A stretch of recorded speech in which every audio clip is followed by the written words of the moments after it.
Hi hello എല്ലാവർക്കും നമസ്കാരം. ഇന്ന് ഓണം സ്പെഷ്യലായിട്ട് നമ്മൾ ഉണ്ടാക്കാൻ പോകുന്നത് സദ്യയിലെ കളർഫുൾ ഐറ്റമായ ബീട്രൂട്ട് പച്ചടിയാണ്. അപ്പോൾ അതിന് വേണ്ടിയിട്ട് ഒരു വലിയ ബീട്രൂട്ട് എടുത്തിട്ടുണ്ട്. അത് ഇതുപോലെ വലിയ ക്യൂബ്സ് ആയിട്ട് കട്ട് ചെയ്തതിന് ശേഷം കുക്കറിലേക്ക് ഇട്ട് കൊടുക്കാം. എന്നിട്ട് അതിലേക്ക് കുറച്ച് ഉപ്പ് ചേർത്ത് കൊടുക്കാം. എന്നിട്ട് കുറച്ച് വെള്ളം കൂടി ഒഴിച്ചു കൊടുക്കുക. ഒരു അരക്കപ്പ് വെള്ളം മതിയാവും കേട്ടോ.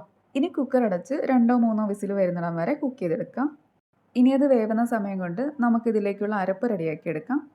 ഒരു മിക്സിയുടെ ജാറിലേക്ക് അരക്കപ്പ് തേങ്ങ എടുത്തിട്ടുണ്ട്. അതിലേക്ക് 2 പച്ചമുളക് ഇട്ട് കൊടുക്കാം. ഒരു ചെറിയ കഷ്ണം ഇഞ്ചി, ഇത്രയും ചെറിയൊരു പീസ് ഇഞ്ചിയെ ചേർക്കുന്നുള്ളൂ കേട്ടോ. ഇനി ഇതിലേക്ക് 1/2 ടീസ്പൂൺ ചെറിയ ജീരകം, ഒരു 1/4 ടീസ്പൂൺ കടുക്. ഇനി കുറച്ച് വെള്ളം കൂടി ഒഴിച്ച് നല്ല പേസ്റ്റ് രൂപത്തിൽ അരച്ചെടുക്കാം. വെള്ളം കൂടിപ്പോയാലും നന്നായിട്ട് അരഞ്ഞു കിട്ടില്ല. അതുകൊണ്ട് കുറച്ച് മാത്രം ചേർത്ത് ഇതുപോലെ നല്ല പേസ്റ്റ് രൂപത്തിൽ അരച്ചെടുക്കാം. ആ സമയം കൊണ്ട് നമ്മുടെ ബീട്രൂട്ട് റെഡി ആയിട്ടുണ്ട്. കുക്കറിൻ്റെ കംപ്ലീറ്റ് പ്രഷർ പോയി കഴിഞ്ഞതിന് ശേഷം നമുക്ക് തുറന്ന് നോക്കാം. നമ്മുടെ ബീട്രൂട്ടൊക്കെ നന്നായിട്ട് ഇവിടെ വെന്ത് വന്നിട്ടുണ്ട്. ഇനി ഇത് തണുക്കാൻ വേണ്ടി മാറ്റി വയ്ക്കാം. ഇതിൻ്റെ ചൂടൊക്കെ മാറി നന്നായിട്ട് തണുത്തതിന് ശേഷം നമുക്ക് മിക്സിയുടെ ജാറിലിട്ട് അരച്ചെടുക്കാം. നല്ല പോലെ തണുത്തതിന് ശേഷം മിക്സിയുടെ ജാറിലേക്ക് ഇട്ട് കൊടുക്കാവുള്ളൂ കേട്ടോ. അതുപോലെ ഇത് ജസ്റ്റ് ഒന്ന് അരഞ്ഞ് കിട്ടിയാൽ മതി കേട്ടോ. ഒരുപാട് ഇട്ടങ്ങ് അരച്ചെടുക്കേണ്ട ആവശ്യമില്ല. ഇനി നമുക്കിതൊരു പാത്രത്തിലേക്ക് മാറ്റി കൊടുക്കാം. കൂടെ കുറച്ച് വെള്ളവും കൂടി ചേർത്ത് കൊടുക്കാം. ഇത് നമ്മൾ ബീട്രൂട്ട് വേവിച്ച ആ വെള്ളം തന്നെ കേട്ടോ ഞാൻ ചേർത്ത് കൊടുത്തിട്ടുള്ളത്. ഇനി സ്റ്റൗ ഓൺ ചെയ്ത് ഇതിലെ വെള്ളമൊക്കെ നന്നായിട്ട് വറ്റിച്ചെടുക്കാം. ഇപ്പോൾ വെള്ളമൊക്കെ വറ്റി. ഈ ഒരു സമയമാകുമ്പോൾ നമ്മൾ നേരത്തെ റെഡിയാക്കി വെച്ച അരപ്പ് ചേർത്ത് കൊടുക്കാം. ഇനി നന്നായിട്ട് മിക്സ് ചെയ്ത് കൊടുക്കാം. ഈ അരപ്പിൻ്റെ പച്ചമണം മാറുന്നിടം വരെ നമുക്ക് കുക്ക് ചെയ്തെടുക്കണം. അങ്ങനെ നമ്മുടെ അരപ്പും ചേർത്ത് അതിലെ വെള്ളമൊക്കെ വറ്റി നന്നായിട്ട് കുറുകി വന്നിട്ടുണ്ട്. അരപ്പിൻ്റെ പച്ചമണമൊക്കെ മാറിയിട്ടുണ്ട്. ഇനി നമുക്കിതിലേക്ക് തൈര് ചേർത്ത് കൊടുക്കാം. അത്യാവശ്യം നല്ല പുളിയുള്ള തൈര് തന്നെ ഇതിലേക്ക് ചേർത്ത് കൊടുക്കണേ.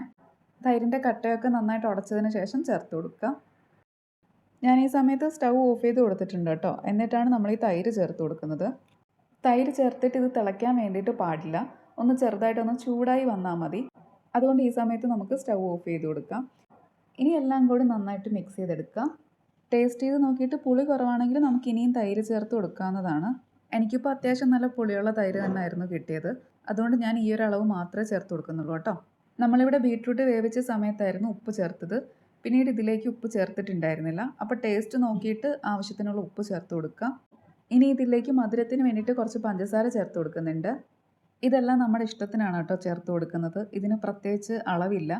നമ്മൾ ടേസ്റ്റ് ചെയ്ത് നോക്കിയിട്ട് ഉപ്പോ പുളിയോ മധുരമോ ഒക്കെ കുറവുണ്ടെങ്കിൽ അതിനനുസരിച്ചിട്ട് ചേർത്ത് കൊടുക്കുക. അങ്ങനെ ഏകദേശം നമ്മുടെ പച്ചടി ഇവിടെ റെഡി ആയിട്ടുണ്ട്. ഇനി നമുക്ക് അവസാനം താളിച്ച് കൊടുക്കുകയാണ് ചെയ്യേണ്ടത്. അപ്പോൾ ഇതിലേക്ക് താളിച്ചൊഴിക്കാൻ വേണ്ടിയിട്ട് ഒരു പാൻ ചൂടാകുമ്പോൾ അതിലേക്ക് വെളിച്ചെണ്ണ ഒഴിച്ചു കൊടുക്കാം. എണ്ണ നന്നായി ചൂടായതിന് ശേഷം കടുക് ചേർത്ത് പൊട്ടിച്ചെടുക്കാം. അതിലേക്ക് വറ്റൽമുളകും കുറച്ച് കറിവേപ്പിലയും കൂടി ഇട്ട് കൊടുക്കാം.